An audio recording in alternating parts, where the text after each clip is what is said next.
We've been talking about how habits form every week, and just to kind of go through the quick summary of those, there's usually a habit is formed from something that is usually going to be somewhat disturbing, not necessarily at the outset negatively disturbing, but something that's going to disturb your brain pattern, your emotional pattern, your mental patterns. And so the trigger of that we call that a trigger, that disturbance is going to send a message to your brain.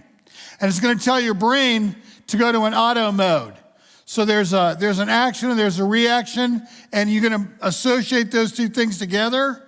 And your brain eventually, if it sees a repeat of those two things together, eventually they're going to form a routine. That auto mode, that one time that you aren't aware of, is going to form a routine that maybe you will become somewhat aware of, but maybe not for a while. That routine could be something that's physical. It could be something that is mental. It could be something that is emotional. But in every case, a habit forms because we believe, whether it's accurate or not, right? Doesn't mean that it's necessarily got to be true. We believe that there is a positive reward to the habit that we're initiating. You following that? We believe there's a positive reward to that. And that's true for any kind of a habit that you can develop. People always ask me, why don't we work with smoking cessation here at Recovery? And I go, man, we would need a whole nother night and a whole nother set of features to be able to work on that. That's a whole different kind of a habit. And most people, you can line up 20 people, and you can have two people that, if you ever did smoke, you understand this, but you can have 20 people that are lined up, and you can have two people that smoke. And the other 18 people in that group are going to be going, what kind of a dumb habit is that? Why would you ever smoke? I mean, do you not realize it does this and this and this and this and this and this? Do you not know all that? And the smoker's going to go, yeah, we do know that. We know that, but we still think they're not saying this, but I mean, the deal is you still believe there's a reward. Some kind of a physical, emotional, or mental reward, or that routine, that habit would sort of fizzle away. And tonight I want to talk about something that occurs not necessarily just in early sobriety from any kind of a wide variety of compulsions, but not necessarily a specific compulsion, but I want to talk about the fact that in a lot of cases, when we're going to talk about cross addictions or cross accommodations or cross soothers, however you want to look at that, they can, not always, but they can occur in the earlier weeks and months of recovery from a compulsion. Not always, but they can. For example, my home group in Hilton Head for Al-Anon was on Thursday nights. And on Thursday nights, we had a pretty decent-sized group. And at that group, we would regularly have people with us that were coming out of either a meeting that day at noon or whatever, or the night before, whatever, that were coming out of NA or coming out of AA, but they were at our group for codependency, for Al-Anon. And nobody in my home group ever thought anything of this. Like it was never a deal. I also went on occasion to an Al-Anon group on Sunday night at 6:00. And so I was at that group one Sunday night, and this guy walks in a little bit late after the meeting had kind of started, and some other guy on the farther end of the table just about has a full-on conniption fit when he sees this guy. It's like, I'm sitting there going, do they hate each other at work? Are they worst enemies, or what is their deal? The guy in the Al-Anon group knew the guy he knew that guy was in AA. And he was having a fit. And he starts off and he goes, well, I think you're in the wrong room. And AA guy says, no, I would really like to be here with you. Well, I think you're in the wrong room. I don't think you belong here. And he said, I just don't think this is our room. This is our room. I just want you to hear all the phrases. This is what's wrong with churches right here, right? This is our room, right? Bad message number one. Bad message number two, you don't belong here. Bad message number three, you should find someplace else to go. Number one, look at the requisite conversation about the way AA, NA, Al-Anon is put together, right? Nobody owns any of these, amen? Nobody gets to own any of these meetings, including this place. We are open to any and all people, right? All that we say it all the time. That's a problem. Number two, the false belief that nobody that's got a chemical dependency issue could possibly ever have any kind of issues with relationships or people. Like that would be impossible to develop a codependency, basically if you're an addict or an alcoholic or have some other compulsion. It's like, really? Well, that would just be freaking lovely, wouldn't it? If I could sit there and put an asterisk on all of our codependency groups right now and go, if you are a recovering addict or alcoholic or have any other kind of a compulsion other than straight up codependency, you don't have to worry about codependency because you know what? You're exempt from it. That just isn't true. All you got to do is look at relationship conversations that occur with all of us, and it's like, of course, that's going to be true. As a matter of fact, it might become more true when someone is early on in their recovery, especially if it's involving some kind of a compulsion where it's caused some harm to somebody in your family or a friend, and you now want to do what? You really want to work your butt off to make it up to them. Anybody know this?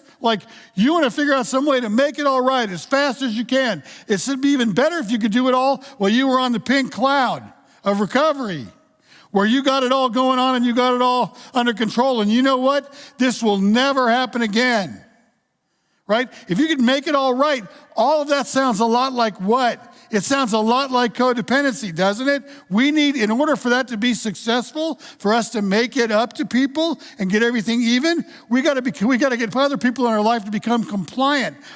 When we say, man, we're really, really sorry that happened, they're supposed to go, yes, and you know what? Right now, automatically, I will accept your full apology. We'll call it all bygones. All the stuff that happened between us is going to go away. We're all great, and thanks for bringing it up. Except the thing about it is human beings don't do business that way emotionally, do they? People have a will. People have a desire. People have a set of parameters. People have their own personal timelines. And so just that alone creates what I'm talking about in terms of alternative or cross addictions. And codependency can become one of them.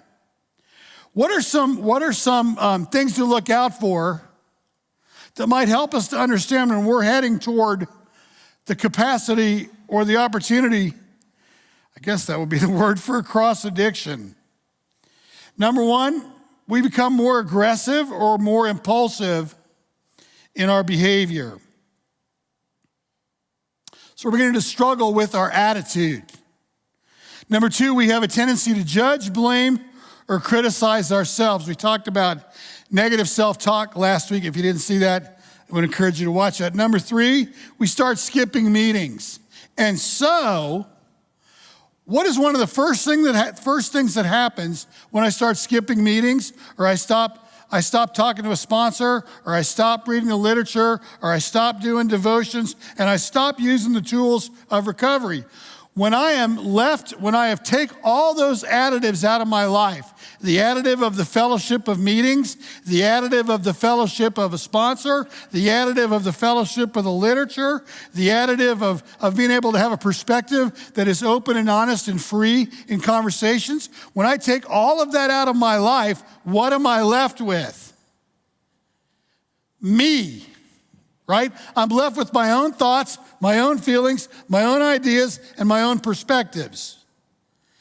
Do I probably have enough in the phase of recovery I'm talking about? Do I probably have enough perspective built up to be able to do it on my own? No. Will I ever have enough perspective built up to be able to do it on my own? No. But I believe that I will. And so I begin to skip meetings, and I begin to pull myself away from the rhythm of recovery that this program of recovery, not just this one, but that the program of recovery offers.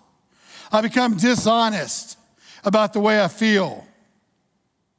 I had learned previously, maybe, when someone asked me, how you doing? I've learned to, like, if they're in the program, I've learned to be able to actually talk to them, right? And go, well, it really wasn't the greatest of days. Here are a couple things that happened to me. And because you know somebody's in the program, you know they're not going to do what? They might want to if that's their cross addiction, but they're not going to try to fix you, right? They're going to listen. They're going to listen. But now all of a sudden, as you're beginning to struggle and you're beginning to move yourself away from this program, what happens? Well, I become dishonest. How was your day? It was great. Because you know why? I'm slowly but surely moving to a place where I believe I can, should, ought to, or will manage things on my own. The real truth of a cross addiction, and we're going to be talking about, I had a chemical dependency with alcohol. But now, and I've heard this plenty of times, now I just do marijuana. I just smoke some weed. And you know, after all, weed isn't addictive. And I go, really, like, on what planet is that? Well, the planet of Oregon. Well, it's stupid in Oregon. That was a stupid change of the law. Well, they're probably going to change it in Tennessee. Well, that would be stupid. That would be stupid. The fact that the law changed doesn't mean that the dynamic of addiction changes, does it? It just means we're handling it in a stupid way. I don't have an opinion about that or anything. Yeah, I actually really, really do, but as I'm sure you can tell. But the point of it is, well, it's just marijuana now. Well, I used to have an addiction to cocaine. Now I just drink beer. Well, I used to have a sex addiction. Now I just work 80 hours a week. Well, I used to have a problem with alcohol, but now I'm really gotten into this. Now I really got a body image deal, and I'm into all kinds of, fear of weight gain and all that business. And now I'm really developing a pretty healthy food disorder. Any cross addiction serves to do two things. First of all, provide me with an alternative soother for my initial soother. And secondly, it provides me with the opportunity, regardless of what I am choosing to do next, it provides me with the opportunity inside of myself to disprove the credibility of step one. What did step one teach you? Relative to your first compulsion, step one taught you that you were powerless and out of control, right? Powerless and out of control. What is so freaking attractive about a cross addiction? Because, my thing used to be alcohol, but now it's just weed. I do not believe I am powerless over marijuana in that case, and I do not believe I'm out of control. So I'm going to reclaim the powerlessness that I accepted in my recovery. And I'm going to reclaim the powerlessness that I offered up as a sacrifice in step one in my recovery. And I'm going to say, I am now going to take my power back. I am now going to take my power back because, see, I don't fundamentally believe that I have a compulsive nature. I don't fundamentally believe that I could be, if I'm addicted to one item, one capacity, whether it's drugs, alcohol, sex, whatever, I do not believe that it would be pretty much anything you put in front of me in my life is going to give me that same mental, emotional, physical, and spiritual dynamic. I do not believe that any of those things, whatever they would be, will become out of control for me. I just believe that I had a problem with alcohol or drugs or whatever. I was just out of control with that. See, like, it wasn't my heart that was out of control. It wasn't my desire to be God to myself that was out of control. It was just that particular drug. Are you following me? It wasn't like me. It wasn't my heart. It wasn't my estrangement from God. It wasn't my idolatry. It wasn't any of that. It wasn't my self-centeredness. It was just that one thing. It was just that one thing. Except, see, it wasn't. And we develop that kind of a cross addiction when we basically stand there and we refute outright the truth of step one. We develop other behaviors that compensate for what we believe we either, quote, gave up or lost. In other words, we make a transfer to the next thing, emotional, physical, mental, spiritual, any of those, all of those, because we want to believe that when we got sober, we gave up or lost something. We don't want to believe that we gained something. We don't want to believe that we gained something. Like when we can't, if I was to ask those two women back up here right now, and I were to say, in your collective 12 years of sobriety, what all have you gained? I bet you that they could take a whiteboard half the size of this stage, right, and they could fill it up. Because to get 8 years clean, you eventually got to honor the truth of step one and every other step. And you got to start realizing it isn't what I gave up or lost. It is the freedom and the gratitude and the hope that I gain. When I don't believe that, then I go through this phenomenon called cross addiction or transfer. I trade one accusation of the pain in my life and the way I'm going to deal with it for another. But the source of the pain remains unattended to. How do I know that? Because I'm still in the hunt for a soother, right? I'm still in the hunt for an accommodation. I'm still in the hunt for something that is going to save me from the pain that I'm feeling and not paying attention to. We may, early on in our sobriety, we may actually try to believe what we're doing is we're trying to protect our sobriety by controlling something else. At least 100 people have told me along the way that, you know what, when I stopped drinking, I did start doing a little weed because it took the edge off. I'm like, yeah? You gotta write that down, man, so I can learn that technique. I'm not gonna ever share it with anybody, but I would like to learn how you got there. When we believe that we are protecting our sobriety by developing another addictive activity, that we can control something else, we're watching our sobriety be put in extreme jeopardy. Maybe it's not, maybe it's not marijuana, maybe it's not some other drug, maybe it's not sex, maybe it's not working, maybe it's not food, maybe it's stuff that looks innocent, like all of a sudden now I worry about all kinds of stuff. Maybe I find myself not sleeping very well because I'm so anxious about life. Maybe it is codependency, and now I'm unbelievably worried about the people that I love. because I was a million miles away from them emotionally, in active compulsion, and now I want to be super with them all the time. Maybe it is something like depression. What is it that makes these secondary addictions so attractive?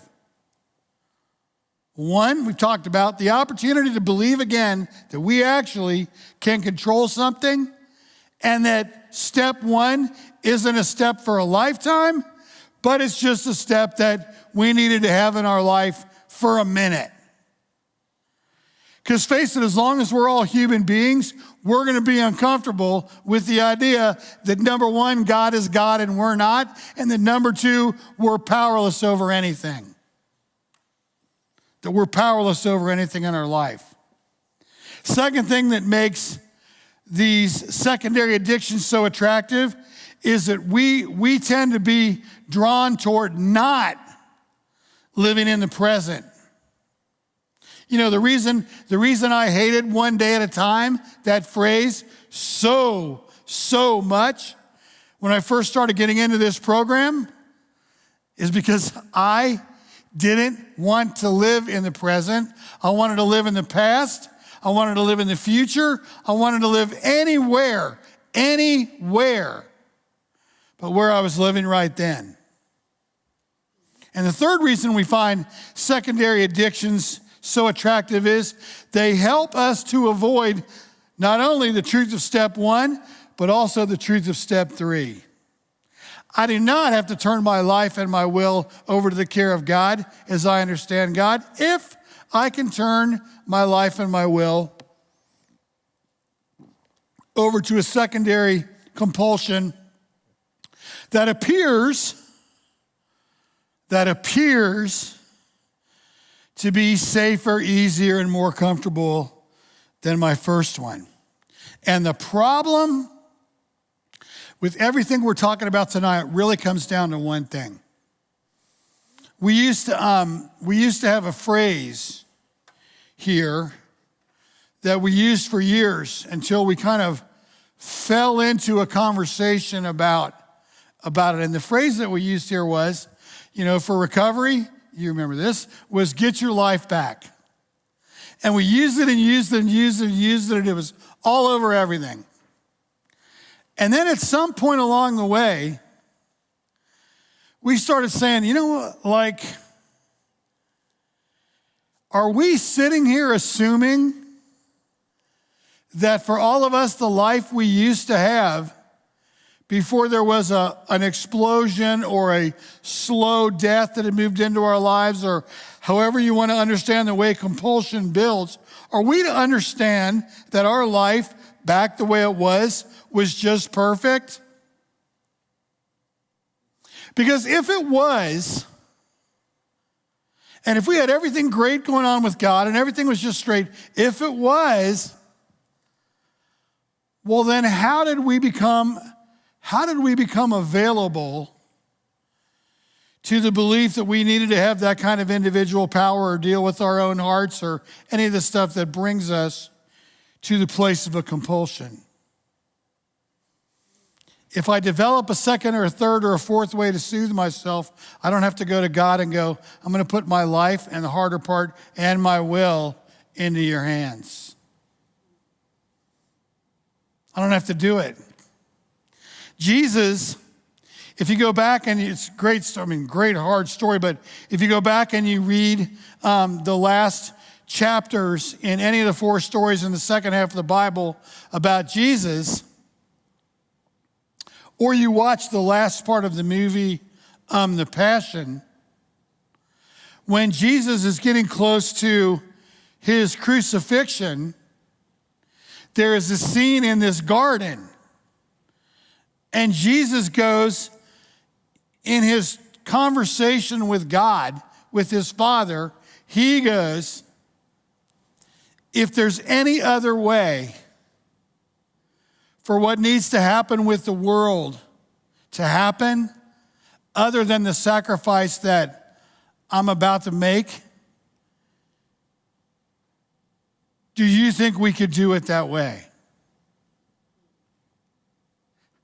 it's important to know that, because we got to understand that in 100% of the time, Jesus was fully human. And 100% of the time, Jesus was fully God.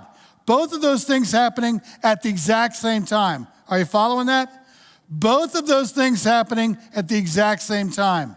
He fully experiences the desire of a human being to live and be and determine their own future. And he fully understands what it's like to be in the divine nature of God. And you're seeing both of those at once. And you're seeing the way Jesus goes to his own Father and asks for the freedom to do it his way. What's different is he's willing to accept the answer that no, there isn't another way to do it. He has put his life and his will into the hands of his Father. And like when we've put an hour and a half into the hands of our Father, when we've put the last crisis we had into the hands of our Father because we didn't have any other better way to do it, when we put our last relationship that just went completely off the rails, for 2 days into the hands of the Father, because you know why? We didn't know how to control it. That's an incompletion of this step. And why is it incomplete? It's incomplete because for the same reason that we dropped that deal, get your life back, recovery, sobriety doesn't teach you how to restore things back to the way they were. It shows you how to live a life that is far better, far freer, far bolder, far bigger, far more significant, far more content than any life you had that you would go, quote, back to. And that's why we dropped that phrase. Like the freedom of recovery is you're not going back. And for most of us, we get very uncomfortable with the aftermath of getting sober. Like we were used to the fact that when we had a really rough day, get a little loaded, feel better. We were used to, when we had a very rough day, use our compulsion of choice to make ourselves feel better for a while, get over it, move on to the next day. We're not used to what to do without it.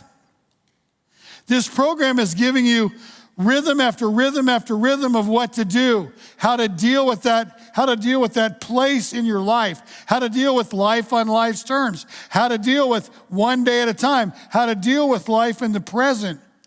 But see, the more of that we reject, the more lost we are, and the more we're going to try to find some way to self-soothe ourselves to feel like we are once and for all, quote, back in control. And things will go back to the way that they were. But see, the deal is, what we're talking about in sobriety isn't a return to the way things were. We're talking about a crucifixion, which is what Jesus was talking about, and we're talking about a resurrection. And you can't have one without the other.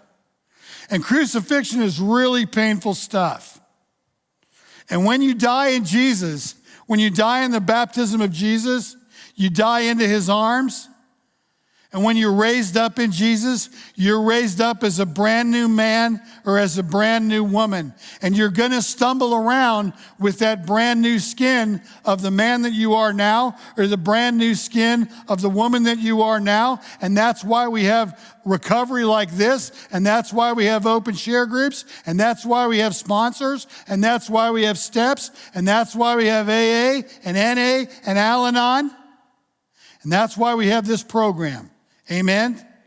Because we got to learn together how to live in this new skin that we've never lived in. First half of the Bible, the book Isaiah says it like this. God goes, forget all of that. Forget all the way you've been doing stuff. It is nothing compared to what I'm going to do. For I'm about to do something brand new. See, I have already begun it. If you got 3 days sober, if you got 1 day sober, if you got 1 hour sober, if you got 10 minutes sober, God has already started something in your life, whether you know it or not. Do you not see it? I'm going to make a pathway.